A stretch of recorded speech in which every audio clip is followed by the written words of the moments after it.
अस्सलामुअलैकुम दोस्तों, मैं ਤੁਹਾਡਾ ਮੇਜ਼ਬਾਨ ਮੁਹੰਮਦ ਸਾजिद ਵਿਰਕ। ਤੁਸੀਂ ਵੇਖ ਰਹੇ ਜੇ YouTube ਚੈਨਲ ਮੇਰਾ ਸਾਈਵਾਲ ਟੀਵੀ। ਜਿਵੇਂ ਕਿ ਜਨਾਬ ਹਰ ਰੋਜ਼ ਮੈਂ ਕੋਸ਼ਿਸ਼ ਕਰਦਾ ਵੀਰਾਂ ਵਾਸਤੇ ਅੱਛੇ ਤੇ ਖੂਬਸੂਰਤ ਜਾਨਵਰ ਦੀ ਵੀਡੀਓ ਲੈ ਕੇ ਹਾਜ਼ਰ ਹਾਂ। ਇਸੇ ਤਰ੍ਹਾਂ ਰੋਜ਼ ਦੀ ਨਿਸਬਤ ਅੱਜ ਫਿਰ ਜਨਾਬ ਦੋਸਤਾਂ ਵਾਸਤੇ 3 ਜਾਨਵਰ ਦੀ ਵੀਡੀਓ ਲੈ ਕੇ ਹਾਜ਼ਰ ਹੋਏ। ਉਮੀਦ ਕਰਾਂਗੇ ਹਰ ਰੋਜ਼ ਤਰ੍ਹਾਂ ਤੁਹਾਨੂੰ ਸਾਡੀ ਅੱਜ ਵਾਲੀ ਵੀਡੀਓ ਵੀ ਪਸੰਦ ਆਏਗੀ। ਇਸ ਤੋਂ ਪਹਿਲੇ ਤੁਹਾਨੂੰ ਜਾਨਵਰ ਵਿਖਾਈਏ, ਸਭ ਤੋਂ ਪਹਿਲੇ ਸਾਡੇ ਚੈਨਲ ਨੂੰ ਕਰਨਾ ਸਬਸਕ੍ਰਾਈਬ ਤੇ ਨਾਲ ਲੱਗੇ ਬੈਲ ਆਈਕਨ ਨੂੰ ਕਰਨਾ ਪ੍ਰੈਸ, ਤਾਂ ਕਿ ਸਾਡੀ ਹਰ ਨਈ ਆਉਣ ਵਾਲੀ ਵੀਡੀਓ ਦੇ ਨੋਟੀਫਿਕੇਸ਼ਨ ਸਭ ਤੋਂ ਪਹਿਲਾਂ ਮੇਰੇ ਵੀਰ ਦੋਸਤਾਂ ਤੱਕ ਪਹੁੰਚਣ। ਜਨਾਬ ਅੱਜ ਪਹੁੰਚੇ ਸਾਹਿਬ ਕੋਲੇ, साहब विरक डेयरी फार्म से। जनाब अल्लाह के फजल नाल अज 3 जानवर ने, जिन्हां चों 2 सूइयां ने, एक गब्बन है। मेरा कैमरामैन तसल्ली करावेगा, भाई साहब मौजूद नहीं है हुण तो बाकी गलबात हो गई है। मेरा काम है जनाब तुहानूं वीरां दोस्तां नूं कराउणियां तसल्लियां। जानवर नंबर 1 तुसीं वेखना है, इहदी सब तो पहले तुसीं हाइट वेखनी है जनाब, फुल लेंथ फुल हाइट वाला जानवर। कोई चीज़ भी तुहाडे तो जनाब ओझल नहीं गई, फुल क्रॉस जानवर जनाब, ताज़ा सूई जानवर ने देख सकते तुसीं। हवाने दी वंडा भी तसल्ली करनी जनाब, मुठ पर थान काला लगा है, बिरला पूरे जानवर दियां, रंग भी ठीक अट्रैक्टिव रंग जनाब, सिरो ओरिजिनल मोनी। तुरन फिर भी वीरां दोस्तां चेक करावांगे। साडा काम है वीरां दोस्तां नूं कराउणियां तसल्लियां, लेने देने हर रोज़ तेरा नसीब हो अज तक डरदी चल जा थोड़ा रोकी रोकी कैमरे तो जनाब वैट थोड़ी जी डरती पई है, थोड़ा नहीं जाता। हवाने की वंड वीरां दोस्तां के सामने जनाब, हाड़ा का हवाना, मुठ भर थण, बिरला पूरियां जनाब, फुल क्रॉस पैड। ये जनाब गर्मी सर्दी नूं फेस करने वाला जानवर दे आउट क्लास पीस जनाब वीरां दोस्तां वास्ते। ये तीन जानवर जनाब विरक डेयरी फार्म से खड़े ने। ये जानवर नंबर 1 जे, जानवर नंबर 2 जे तुहानूं कराने तसल्लियां। ये जानवर नंबर 2 जिहड़ा ये गब्बन जे, कुछ दिहाड़े कढ़दा है, सिरो ओरिजिनल मोनी, कद पूरा फुल क्रॉस जानवर जनाब। जिवें अजकल मैदानी इलाके च गर्मी जो टंपरेचर है बड़ा हाई चलता पाया, ये ऐसे जानवर हैं जनाब फेस करते हैं, घरकते नहीं। मेरा कैमरामैन तो जानवर की कराना पाया तसल्ली।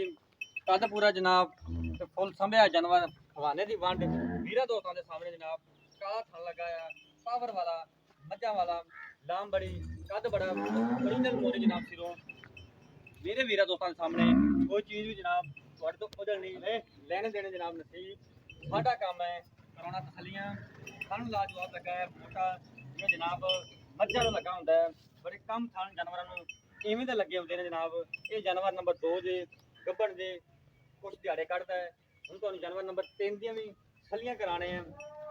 प्रिंट लाजवाब जनाब, पहिलन वैड़ वीरां दोस्तां दे नज़र दे सामने जनाब, हवाने की वंड वीरां दोस्तां दी नज़र दे सामने जनाब, थान भी ठीक, हवाना भी लाजवाब जनाब, बिरला पूरियां, मुठ पर थान, कद बड़ा वैड़ दा जनाब।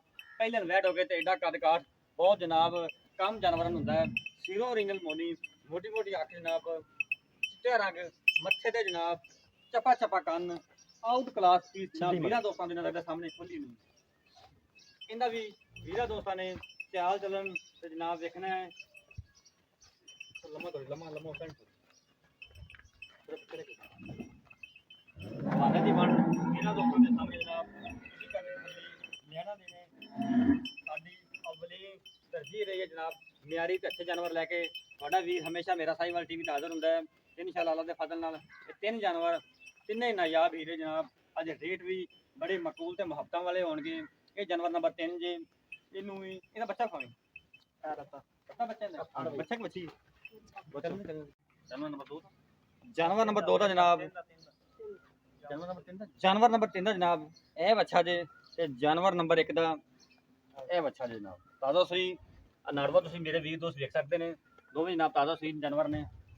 जानवर नंबर 1 की तसल्ली करनी फिर वीर दोस्तों ने। यह जानवर नंबर 2 गब्बन जे, जानवर नंबर 3 है जनाब, ये भी ताज़ा सूई है। जानवर नंबर 1 का जोड़ा जनाब ताज़ा सूई भाई साहब ने राबता साडा फोन से होया, वो कह रहे हैं जनाब 14-15 लीटर इस टाइम बौले से खड़ा है। दूसरा दिन सूई नूं 14-15 लीटर इस टाइम बौला कर दे भी 2 टाइम का। तो जनाब इनके पिछे बच्चा जे पहला सूआ इन्हें जनाब डिलीवर किया है। जानवर नंबर 2 दूसरा सूआ जनाब इन्हें डिलीवर करना है।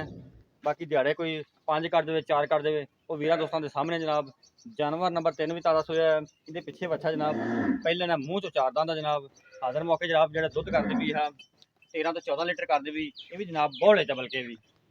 तो जनाब जो तिने जानवर ने 2,70,000 के उठे नाल जनाब मिल जाएंगे। कोई भी वीर दोस्त तिने जानवर खरीदना चाहता 2,70,000 ਦੇ ਹਿਸਾਬ ਨਾਲ ਇਹ ਤਿੰਨੇ ਜਾਨਵਰ ਮਿਲ ਜਾਣਗੇ। ਅਗਰ ਕੋਈ ਅਲੱਗ-ਅਲੱਗ ਖਰੀਦਣਾ ਚਾਹਵੇ ਜਾਨਵਰ ਨੰਬਰ ਜਿਹੜਾ ਇੱਕ ਹੈ ਜਨਾਬ, ਇਹਦਾ ਜਿਹੜਾ ਮੁੱਲ ਕਰਦੇ ਪਏ ਨੇ ਮੁਕਾਮੀ 2,75,000 ਰੁਪਏ, ਤੇ ਜਾਨਵਰ ਨੰਬਰ 2 ਦਾ 2,80,000 ਰੁਪਏ ਜਨਾਬ, ਜਾਨਵਰ ਨੰਬਰ 3 ਦਾ 2,60,000 ਰੁਪਏ। ਕੋਈ ਵੀ ਵੀਰ ਦੋ ਸਾਡੇ ਜਾਨਵਰ ਖਰੀਦਣਾ ਚਾਹੁੰਦਾ, ਸਾਡਾ WhatsApp ਤੇ ਰਾਬਤਾ ਨੰਬਰ ਨੋਟ ਕਰੋ 0322